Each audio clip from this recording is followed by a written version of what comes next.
This is a quick tour of the Collaborating Minds site. We'll show you how members build connections with each other and how we solve problems together. This is what you will see as you log in. There's information about community members, including a spot for brief videos we will add, and information about the problems that we are working on as a team. Members can go to focus on either the community or the problems. Let's start with the community. One path to that is the Members tab. Here we have the list of members. By clicking on a member, you see their profile. The profiles are long in order to give people the opportunity to get to know each other. And we have some ways of getting all members to fill out these lengthy and helpful profiles. We believe that members need to do more than just participate on the problems together in order to create the high-performance team we are striving for. So we ask them to interact on the site and off the site. One way of interacting on the site is to read people's profiles. To track that this is happening at least a little bit, we ask members to document that they've read some profiles using this form. Collaborating Minds knows that one of the best ways to establish relationships is to help someone else. But it's hard to help a stranger because you don't know what they are working on or what they need help with. We have two mechanisms to overcome this barrier. First, we ask people to post what they're working on, outside of their work connected with Collaborating Minds, and that is entered into their profile and shows up here. We also ask them to feel free to ask for help, and requests for help show up here. If you can help a fellow member, just go to their request for help and click on it and add your response in the comments section. We also have community groups that community members can participate in. At the moment, everyone is in the water cooler because we believe that the water cooler or coffee bar, where lots of work really happens, should be accessible from the workplace.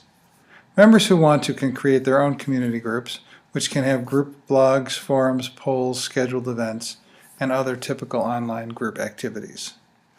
Resources is a place for sharing books, articles, or other media that a member believes his colleagues might find valuable.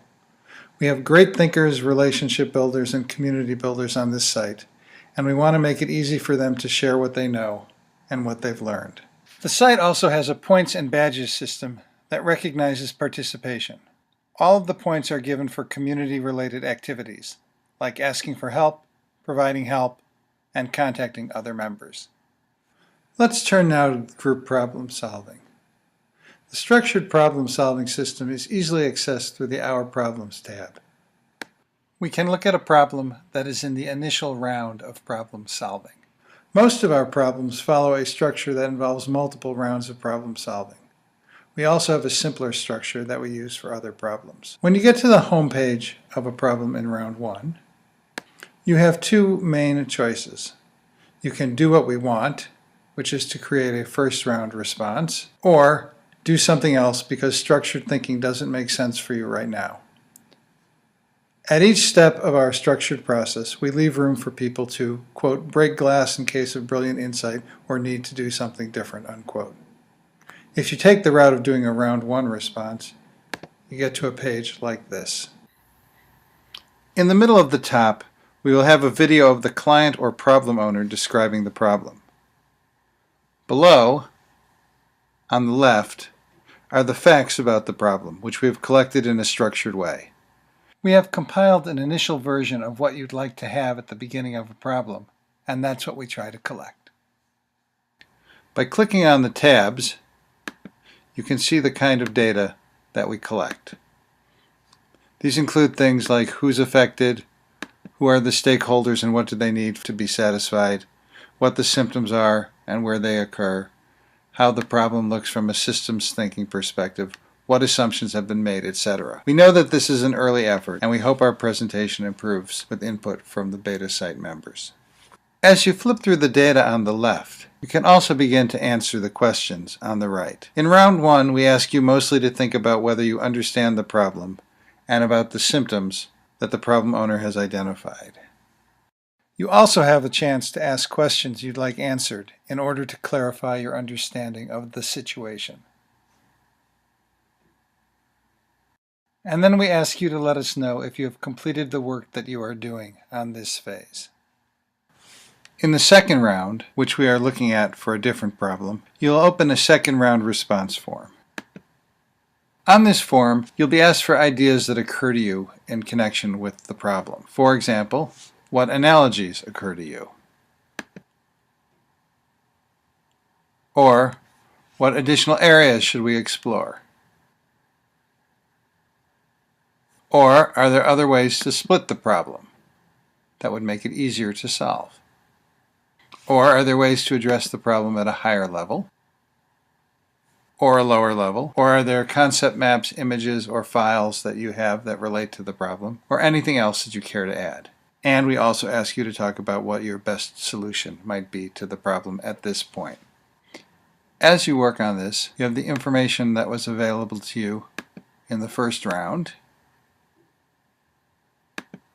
You have the questions that people asked in the first round and the answers that were received. And you have the other reactions that people had in round one. In the third round, members will get to see the ideas submitted by their colleagues, organized by theme. You'll be asked to look at a few themes and to see the ideas and thoughts that were submitted linked to that theme. For example, linked to animals, there were a few areas of exploration, some analogies, no other splits, some concept maps, a supersystem idea, no subsystem ideas, a few images, and 2 ideas that people thought were the best solutions they had come up with. Similarly, we can look for the barometer related tags and see what was available from that. For any ideas that strike your interest or to which you have a response, you can click on the kind of idea it was and respond to it.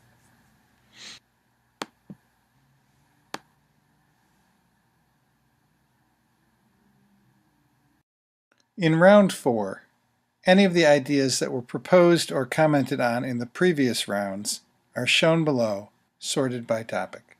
Again, each member would look at a few of the topics or a few of the ideas in this round. For example, under geography, we might take a look at crop growing strategies. It appears that there were several different ideas generated from the area of exploration of crop growing strategies. The member can read about the strengths and weaknesses of the idea and can respond to the idea by clicking here. Since the door is always open for other new good ideas, perhaps a totally new idea would be stimulated by looking at this, and a member can still create an idea here. In the 5th round, the number of ideas being considered has been reduced by taking into account the comments that have been made about the strengths and weaknesses of ideas and the ratings that were offered in the previous round. In this round, the members still participating would select ideas from some of the categories to take a look at. For each of the ideas, they could take a look at them, they could learn more about them, and then they have the same options of responding to an idea or creating a new idea as in the previous round. The next step in the problem-solving process is to pull all the information we've gathered together in the in-depth summary. In this phase, the ideas that have been raised and the issues that have been raised are all converted into an issue hypothesis analysis data format. The team can look at the analyses we have for the problems, what hypotheses they are connected with, and what issues those hypotheses are connected with. They can also see the status of data analysis and can take a look at the data that has been collected. If something is missing, they can add an analysis, add an issue, or add a hypothesis. They also can check which hypotheses or ideas that have been converted to hypotheses have no related analyses, figure out what we need to do, and add the analysis. We also might find that there are some hypotheses that have no issues, or some issues that have no hypotheses. In each case, we'd want to fill in the gaps so we have a thorough and complete and structured approach to the problem.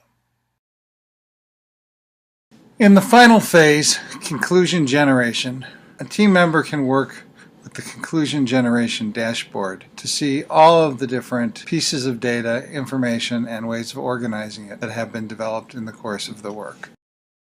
They can look at a root cause analysis of the problem, which was developed out of the work done early on and revised throughout. They can look at the picture of the system that was developed early on and has been revised throughout based on the work being done.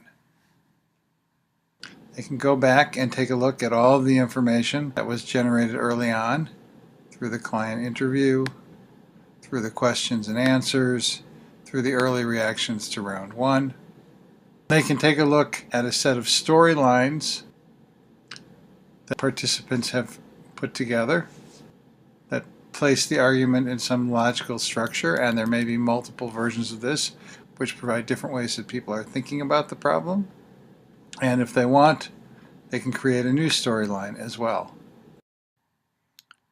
Members can also look at a comparison grid that compares different ideas to the requirements that were established at the beginning of the problem, and can understand how each one measures up against what the client said they needed. Below the comparison grid are the data for the key hypotheses, the data for other hypotheses, and the data for supersystem and subsystem ideas.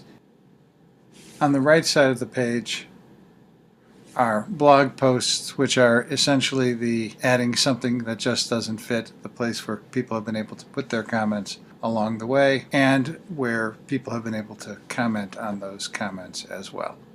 Thanks for visiting with us. We hope this tour has piqued your interest.